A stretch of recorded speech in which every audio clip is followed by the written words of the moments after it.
Hoy tenemos con nosotros a Jefferson Tenorio, que es escritor, es profesor. El año pasado obtuvo el premio al mejor libro del año. Un alumno de doctorado aquí en la universidad lo ha presentado y lo están estudiando en la Universidad de Oxford.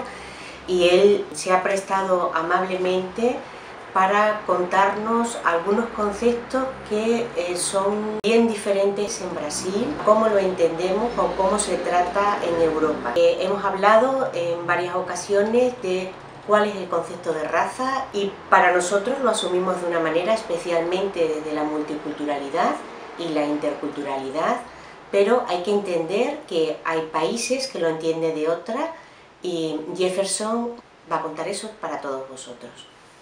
Hola Jefferson, me gustaría que contaras para los alumnos de nuestra universidad cuál es el concepto de raza, cómo se entiende y qué nos puedes contar al respecto. No Brasil, nós temos sistema de cotas dentro de algumas universidades e esse sistema de cotas tem trazido grandes discussões e também polêmicas em torno do ingresso de alunos negros, pardos e também de alunos de escolas públicas através do sistema de cotas. Para quem é de fora, de repente não consiga entender como funciona o sistema educacional e por que há essa discussão sobre as cotas dentro das universidades. Um dos primeiros fatores começa com a Lei Áurea em 1888, que foi a lei que extinguiu a escravidão no Brasil. A partir de 1888, negros não seriam mais escravos. Só que não houve nenhum apoio do governo para esses ex-escravos conseguirem alguma ascensão social. O que acabou acontecendo é que esses negros acabaram ficando na casa dos ex-senhores ou eles foram colocados em cortiços, pequenas casas, sem saneamento básico, sem nenhuma condição para permanecer naqueles lugares. E a questão educacional também foi deixada de lado.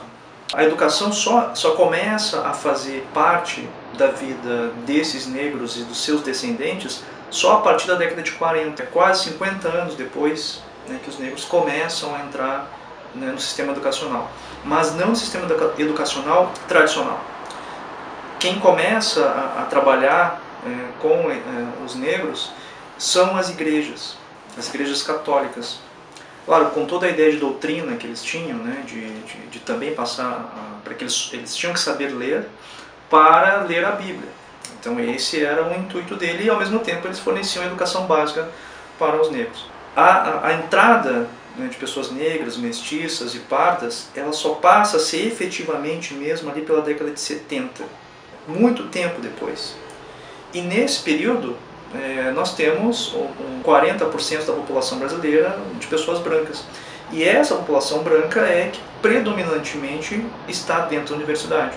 Aí se criou a seguinte questão: como resolver esse problema de desigualdade dentro da universidade, onde você tem 90% de alunos brancos, da classe média, alta, estudando na universidade, enquanto negros e pessoas da classe baixa não estão lá dentro.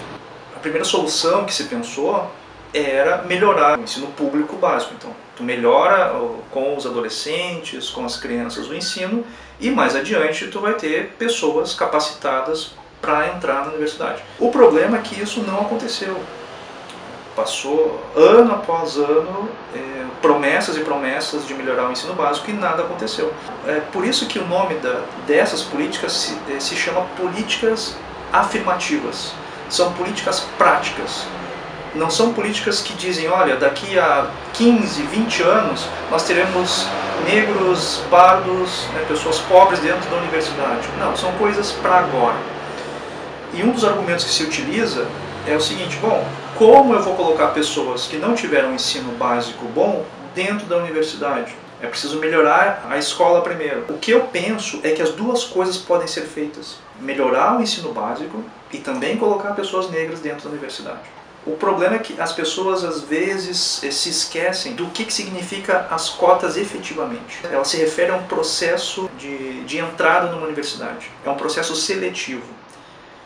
Esse processo seletivo das universidades aqui no Brasil, ele é extremamente excludente, porque os vestibulares, eles são feitos para pessoas que são treinadas para marcar o X no lugar certo, numa prova. Portanto, não mede a capacidade intelectual de ninguém. O que vai medir é dentro da universidade, porque não há cotas para fazer provas nas disciplinas da graduação. Não há provas para fazer trabalhos, não há cotas para apresentar um seminário. É dentro da universidade que eu vou me constituir como aluno, e não um processo seletivo. As cotas se referem somente a isso, é a entrada, e é justamente nessa entrada que negros, pobres, são barrados. Então, quando um aluno se autodeclara negro, ele está dizendo o seguinte: olha, eu estou me declarando negro porque eu tenho consciência de que muita coisa me foi negada simplesmente pela minha cor. E isso passa por um racismo institucional. Um exemplo, eu tive conversando com uma ONG, há alguns anos atrás, que era constituída por um escritório de advogados, um escritório de recursos humanos e o movimento negro aqui de Porto Alegre. Então, uma vez por mês, nós nos reuníamos e discutíamos estratégias para combater o racismo aqui em Porto Alegre. E o diretor de uma empresa de recursos humanos, ele disse o seguinte: olha, eu tenho negado clientes que venham com o seguinte discurso: olha, tu pode entrevistar quem tu quiser, negros, chineses, ciganos, mas eu quero pessoas brancas atendendo no meu hotel. Então imagina, vai eu, o Jefferson Tenório, sem saber de nada, faço a entrevista lá no Recursos Humanos dessa empresa, sou muito bem tratado, mas acontece que eu não vou ser contratado. Eles podem dar qualquer desculpa, mas eu não vou ser contratado, porque a empresa já pediu o fenótipo, já pediu o tipo de pessoa que ele quer na sua empresa. E o mais assustador é que isso é muito comum. Então, eu já sou barrado muito antes de sofrer um racismo pessoal. E as pessoas às vezes não conseguem compreender que há o racismo pessoal, aquele que eu percebo o contato das pessoas comigo, e eu sou prejudicado por isso, mas também há esse outro racismo institucional. E no caso das universidades, nós temos aí um preconceito institucional no sentido de não haver um vestibular adequado para essas pessoas que não têm recursos para fazer cursinhos preparatórios e entrar na universidade. Esses cursinhos que preparam pessoas para entrar na universidade também são cursinhos muito caros. Então, só pessoas de classe média alta têm condições de fazer esses cursinhos e entrarem nesses cursos das universidades públicas. E quanto à pergunta que tu fizeste, sobre o conceito de raça, eu estudei no meu mestrado um escritor moçambicano chamado Mia Couto, junto com a teoria nietzschiana. E lá pelas tantas eu acabei entrando nesse conceito de raça, porque o Mia Couto também trabalha nos personagens dele, também trabalha com isso. E claro que o Stuart Hall também vai dizer uma coisa bastante interessante, que não existem raças do ponto de vista científico. Isso já foi provado, mas não quer dizer que nós não tenhamos que tratar sobre esse assunto. Porque se não há raças do ponto de vista científico, existem raças do ponto de vista sociológico. E isso não pode ser negado. Aqui no Brasil, por exemplo, negros e brancos são tratados diferentes, a todo momento. Ano passado, eu mesmo, esperando uma carona para ir trabalhar, 7 da manhã, sou abordado por um policial que me pergunta o que eu estou fazendo na esquina parado. E eu disse, eu estou esperando uma carona para ir trabalhar. E mesmo assim, não convencido, ele pediu minha documentação, ligou para a central para saber se eu tinha alguma coisa na polícia. Há uma diferenciação entre negros e brancos aqui dentro. Então não podemos negar que há um racismo e por isso as raças devem ser tratadas do ponto de vista sociológico. Eu acho que o ponto científico ele ajuda no sentido de mostrar para as pessoas que a única diferença entre negros e brancos é excesso ou não de melanina. E lutar pelas cotas não quer dizer que elas sejam para sempre. Esse é um outro problema que as pessoas não conseguem entender. Eu acredito que ela deva ter uma data limite para que haja um equilíbrio entre pessoas negras e pardas dentro da universidade. E quando esse equilíbrio já estiver num nível aceitável, se termina com as cotas porque tu tem pessoas com possibilidades iguais. E quando eu penso em raças, em me declarar como negro, eu tenho que pensar o seguinte: quando a igualdade ela apaga a minha identidade, eu tenho que lutar pela diferença. Quando a diferença me diminui, me inferioriza, eu tenho que lutar pela igualdade. Então isso é um movimento que ele não é estático.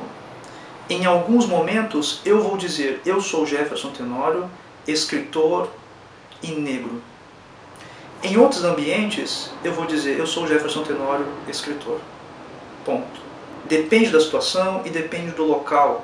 No local onde eu vou precisar dizer que, olha, eu sou o único negro escritor que tem aqui, né, isso é uma posição política, eu vou fazer isso.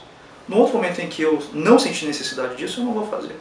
Então eu acho que as pessoas precisam pensar um pouco sobre essa situação, que é uma situação bastante delicada, mas que precisa de reflexão e muita discussão. E no fim das contas, o que negros e brancos querem é que nós sejamos tratados não pela cor, mas porque nós somos simplesmente pessoas. Muchas gracias. ¿Podrías aclarar, tú te autodeclaras negro, y esa autodeclaración es una declaración identitaria y es una declaración ideológica? Porque si yo tuviera que decir de qué color es tu piel, nunca diría que eres negro. Sin embargo, tú podrías ser pardo. Pero ¿por qué te autodeclaras negro? ¿Y qué se tiene institucionalmente en cuenta para dar validez a esa autodeclaración? Porque parece algo ideológico, ¿no? Sim. De la propia identidad. Cuéntanos un poco eso, por favor. Bom, eu vou falar especificamente da minha experiência. Eu sou o primeiro aluno negro cotista a me formar na Universidade Federal, aqui do Rio Grande do Sul. E quando eu fiz o vestibular, usando as cotas, eu fui chamado para conversar com a coordenadora do curso e preencher a autodeclaração, e foi o que eu fiz. Bom, quando o coordenador do curso acha que aquela pessoa não é negra, ela faz uma entrevista com essa pessoa. São cerca de 30 perguntas sobre a vida dela e sobre os pais, né, e parentes. E nesse questionário, nessa conversa, uma das primeiras perguntas é situações em que ela se sentiu prejudicada em função da cor dela, situações de racismo que ela ou os pais tiveram, quais foram os momentos de violência, né, que ela, simbólica ou não, que ela passou devido à cor dela. Eu acredito que essas 30 perguntas elas dão conta de nós identificarmos quando a pessoa é uma fraude e ela está utilizando isso simplesmente para poder entrar na universidade, ou quando isso é verdadeiro. Uma pessoa negra no Brasil é praticamente impossível que ela não tenha passado por situações de racismo. Eu não conheço pessoas negras que não tenham passado por isso, negros ou pardos. O problema é que no Brasil nós temos um racismo epidérmico. Quanto mais melanina, maior o racismo.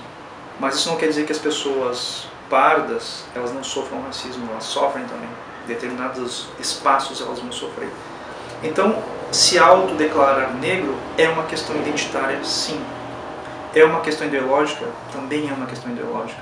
É uma questão política, também é uma questão política. Percebam que eu não gostaria que as cotas existissem, mas como é algo necessário para que haja um equilíbrio, é necessário que elas existam por algum tempo. Muy bien, muchísimas gracias por tus aclaraciones. Gracias. Obrigado, eu que agradeço.